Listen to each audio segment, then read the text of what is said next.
Welcome back everyone to another episode of Insightful Principles. In today's content, I want to really go into some more sectors that I see progressing throughout 2023 and what also could be able to help keep your portfolio a little bit more stable and that has some potential to grow over time. So in my previous episode, I kind of talk about how in this type of market, it's about being defensive, making sure that you're preserving your capital, and also being patient, because a lot of great opportunities that come in the market is being able to wait patiently for the right opportunity, but also being able to invest in big trends early and then allowing those trends to develop over time. So investing is really a game of patience, and I really want to break down some more of those sectors. And I've talked before previously with my last episode where I talked about how commodities and energy are some great sectors that I'm looking at right now, as well as natural resources, and also looking at things that also has the potential to grow over time. When you think about cybersecurity, robotics, and artificial intelligence, I think all of those different elements are going to play out throughout this year, and we're going to see a lot of those trends to start to progress. But I also think that there's some other sectors that I want to touch on in this episode that can give you some more clarity of how you can position your portfolio and be able to help balance some of the risk of the volatility that we may continue to see within the market.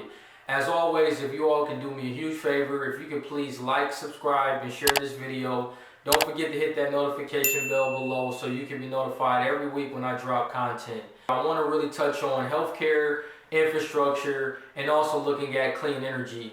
And I think that there's a lot of physical spending that's going into a lot of these areas, where you think about the Inflation Reduction Act that we had last year. Also, when we think about the infrastructure bill, all of these things are going to create more demand and also create opportunities within the market. And there's actually going to be over $1.5 trillion of U.S. government spending that's going to be directed towards infrastructure, clean energy, and electric vehicles through 2023 and beyond.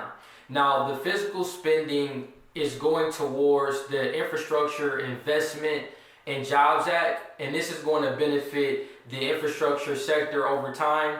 Now, clean energy and electric vehicles certainly had a tough time in 2022, but I still think that if you have a long-term time horizon, that really is going to be the future. So I think when it goes back to me talking about looking at big trends early and foreseeing what the potential opportunity can be for a sector and what that annual growth rate can be is vitally important.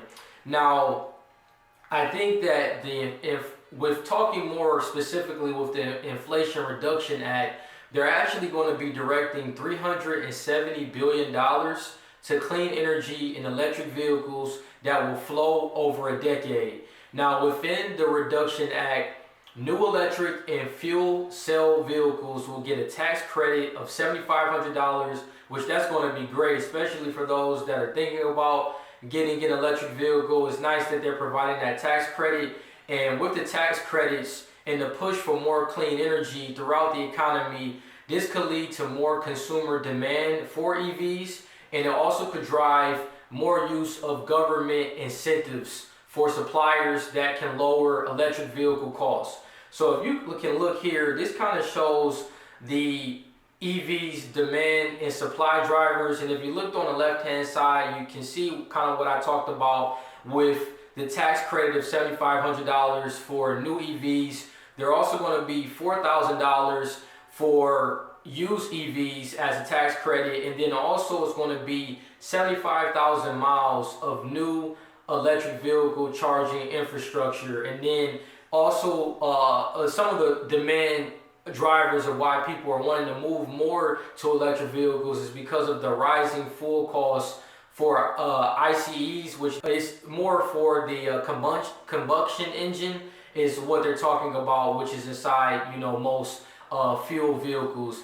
And then on the right hand side, you can see the supply drivers, which talks about more of the tax credits for battery and materials processing.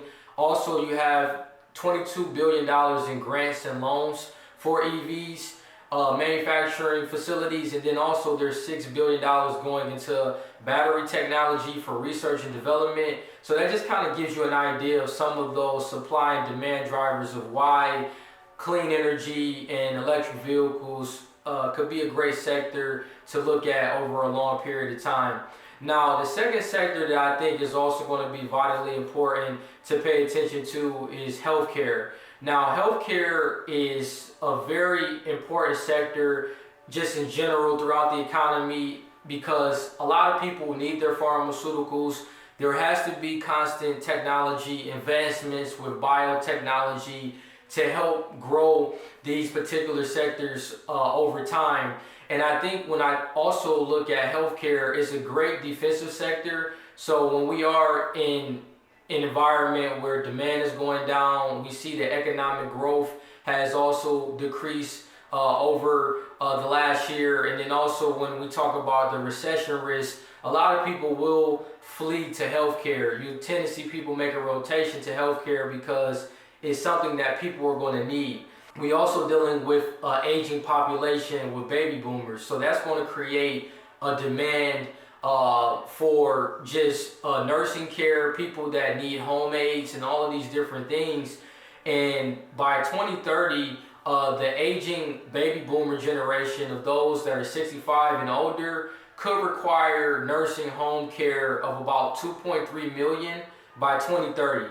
So I think that that is very important, and I think when you're talking about the aging population with baby boomers and looking at this as a defensive sector, this is going to be something that is good to get exposure in, especially throughout this year. I think having that defensive approach is going to be very important, and I think that you have the defensive side with people having to use healthcare regardless of what's going on in the economy, and the offensive side is more of the technology advancements with biotechnology and things along that sector. And even if you kind of look with healthcare, so far this year is not, doing too bad. And even last year, when you look over what is done over the last year, biotechnology actually improved to 16.67%. So I think that was, really good. And that's the sector that I think getting exposure into can be helpful. You also have to think about like healthcare providers and services. So you think about a lot of the pharmacies and the companies that are providing the pharmaceuticals, providing the prescriptions.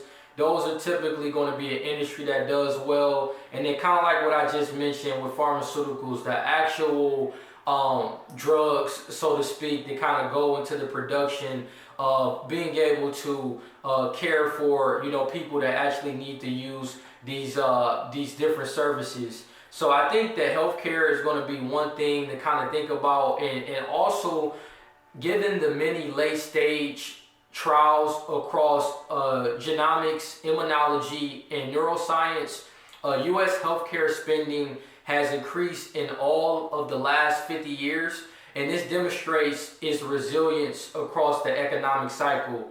Now, gene therapies, which replace disease-related genes, saw a double in approvals throughout 2022, and adoptive cell therapies are helpful with fighting cancer. And in 2022, there were actually more approvals for the new CAR T-cell therapies, and approved CAR T-cell therapies could generate $2.3 billion in sales by 2023.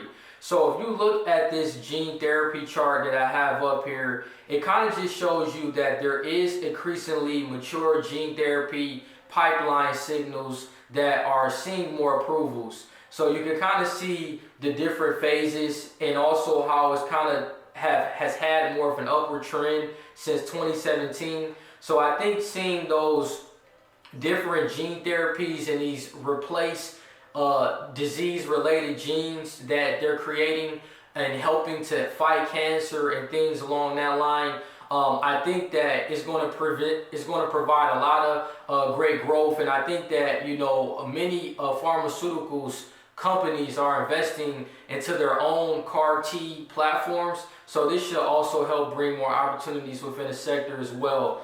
Now, another aspect to think about within the healthcare sector is neurology when you're talking about more of the mind. It's expected to see the fourth most drug spending across therapeutics, potentially reaching $151 billion by 2026.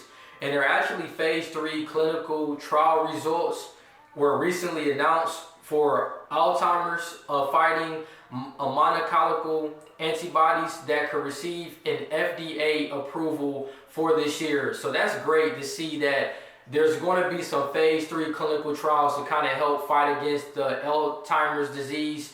And there has not been a successful new treatment for Alzheimer's disease released in 2 decades. So this is going to be a big transformation, and it's great to see that this is being implemented.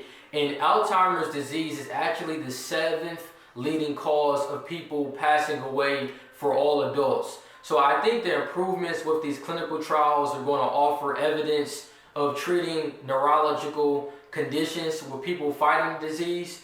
And if you look at this chart for just the oncology, immunology, and neurology, leads other therapeutic areas significantly when it comes to future spending. You can see the projected 2026 spending, and even if you look at neurology and you look at a lot of those other industries to the left, you can kind of see that it's kind of moving from 150 billion when you look at neurology, and then when you look at oncology, it's more higher of 300 billion. So I think all of those different elements is going to create a lot of demand for healthcare and a lot of these services, and why I think that healthcare is going to be a great sector to look at. And I think that also positioning and looking into clean energy, taking advantage of what those changes are going to be with the infrastructure bill, is going to be tremendously valuable. So I thank you all so much for watching this video. I hope it was helpful for you all. Let me know what your thoughts are below in the comments. If you could please like, subscribe, and share this video. And don't forget to hit that notification bell below so you can be notified every week when I drop content. And I thank you all so much for watching, and take care.